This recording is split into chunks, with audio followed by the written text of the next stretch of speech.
पलविशा साहिबा, आपका क्या टेक है सारे जनरल फैज के मामले पे? इमरान खान कह रहे हैं कि मैं फंसाया जा रहा है, ये वादा माफ गवाह भी बनेगा जनरल फैज, जबकि हुकूमत ये कह रही है कि जनाब ये तो बहुत बड़ा गठजोड़ एक्सपोज हुआ है, बहुत बड़ी प्लानिंग एक्सपोज हुई है। अब तो शवाहिद आ गए हमारे पास कि किस तरह फैज हमीद ने इमरान साहब के साथ मिलकर पाकिस्तान पर फौज पर इंस्टॉलमेंट पे हमला किया। Your take. देखिए कामरान शाहिद साहब, किसी को उसी वक्त फंसाया जा सकता है जब तक उसके मुखालफत में या जिस मामले में फंसा रहे हैं उसके हक़ में कोई ऐसे ठोस शवाहिद ना हो।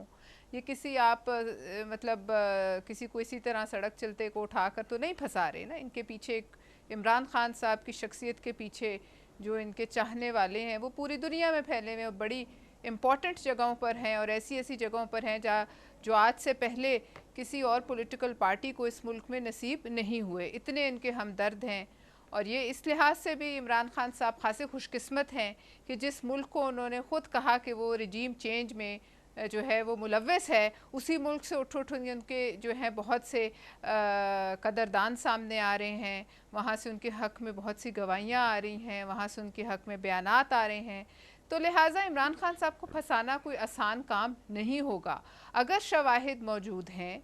देखिए इस तरह तो गठजोड़ जो है वो कितने वज़ीर आज़म गुज़रे, उनके नीचे कितने, हर वज़ीर आज़म के नीचे एक DGI काम करता है जो उनको रिपोर्ट करता है। आज से पहले आपने सुना कभी कि इस किस्म की कोई बात हुई? लेकिन अगर ये गठजोड़ जो है इसके शवाहिद ना हुए तो आप मुझे बताइए कि क्या मुमकिन है कि वो फंस जाएं?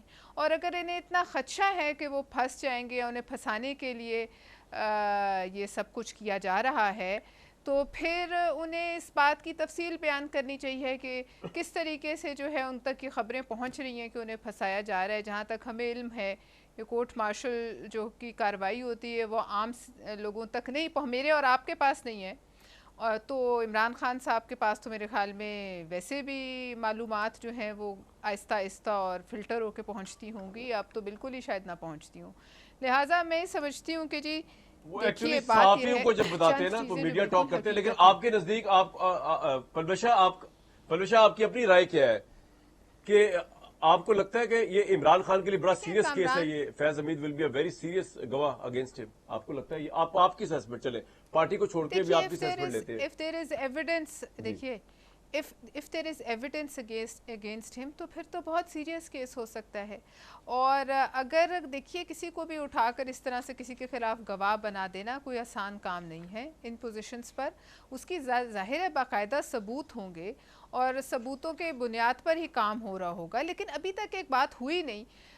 तो मैं उस पर किस तरीके से मतलब खदशात की बुनियाद पे, देखिए इस तरह तो पहले उन्होंने बहुत से खदशात का इजहार किया, खाने में उन्होंने कहा कि जहर मिलाया जा रहा है, उनकी बेगम के भी कुछ खदशात थे इसी मामले से मुतल्लिक, लेकिन वो सारे खदशात आज तक तो जो हैं वो खदशात ही रहे।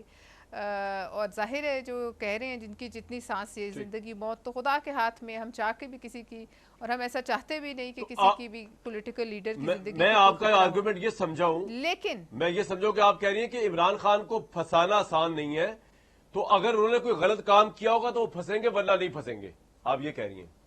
Am I right? नहीं, आप मुझे बता दें कामरान शाहिद साहब, आप मुझे बता दें इस तरह किसको फंसाया जा सकता है? खाली इमरान खान को नहीं, आज किसी भी लीडर को उठा लें, एक फर्जी कहानी किस हद तक कितनी बड़ी बनाई जा सकती है।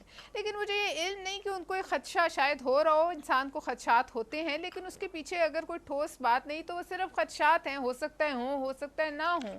और ऐसी कोई ख़बरें जो हैं वो किसी तक मेरे ख्याल में नहीं पहुंच रही कि वहाँ फील्ड कोर्ट ठीक है। मार्शल में क्या हो रहा है, वहाँ क्या शवाहिद हैं, ये ना मुझे पता है ना आपको पता है, और मेरे ख्याल में इमरान खान साहब को भी नहीं पता। और अगर पता है तो फिर वो उसकी बुनियाद पे बात करें, लेकिन खदशात तो सिर्फ खदशात एक्चुअली हैं। ये हुकूमत ही बाहर और आके बता रही है खदशात ना, आज जैसे तक ख्वाजा तो आसिफ उनके, बता रहे हैं।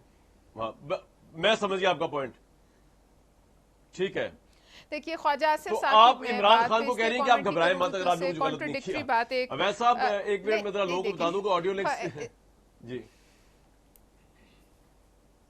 जी, मैं सिर्फ ये कह रही थी कि जी ख्वाजा जी साहब जी की जी बात को तो जी जी उनकी बताएं बताएं पार्टी के वो अहमद बताएं। जो हैं स्पीकर पंजाब असेंबली, उन्होंने ही कहा कि शायद वो बात उन्होंने आके उनकी बात का रिबटल दे दिया। तो मैं اس لیے ان کی بات پہ بیسڈ بات نہیں کری، نہ میں نے شاید ان کا بیان سنا ہے. میں آپ کو ایک جنرل ہے کہ بات ہے کہ ہمیں پتہ ہے کہ جب تک ٹھیک ہے آپ ان کی بات پہ نہ کریں، خبر کوئی ایسی سالڈ ان کے پاس بالکل آپ نہ کریں جی، تب تک ان کو خدشہ بھی مطلب انفاؤنڈیڈ ہے. بالکل ٹھیک ہے. میں آپ کو بتا رہا ہوں ویسے کہ انویسٹیگیشن جو ہے نا وہ اس پیرائی میں چل رہی ہے اس وقت جو ذرائع سے اطلاع رہی، لیکن آپ ٹھیک کہہ رہی ہیں، آپ کے پاس جب تک ٹھوس شواہدوں کی باتیں کریں گے. ایک بڑی انٹرسٹنگ بات ہے کہ آڈیو لیک کیس کے اوپر جو ہے جو خاتون اول بشرا بی بی سابق ہوتی ہے، سابق چیف جسٹس کے صاحبزادے کی جو مبینہ آڈیو تھی، اس میں اسلام آباد ہائی کورٹ نے جو ہے وہ روک دیا تھا ایجنسیز کو کہ وہ فون ٹیپ نہ کریں. اس سے نقصان بڑا ہو رہا تھا، دہشت گردوں کے فون ٹیپ نہیں ہو پا رہے تھے، آئی بی والے بھی رکے ہوئے تھے. لیکن آج سپریم کورٹ نے جو ہے اس فیصلے کو اڑا دیا اسلام آباد ہائی کورٹ کے، اور انہوں نے کہا ہے کہ جی اسلام آباد ہائی کورٹ کا 29 مئی اور 25 جون کا حکم اختیارات سے تجاوز ہے. اسلام آباد ہائی کورٹ کے پاس از خود نوٹس دینے کا اختیار کوئی نہیں ہے، اور ریکارڈ بھی طلب کر لیا ہے سپریم کورٹ نے. اور اب وہ امبارگو جو ہے یا جو قدغن لگائی گئی تھی کہ ایجنسیاں جو ہے وہ ریکارڈنگ نہیں کر سکتی، اس پہ سے وہ اٹھا لیا گیا ہے جو پابندی اسلام آباد ہائی کورٹ نے لگائی.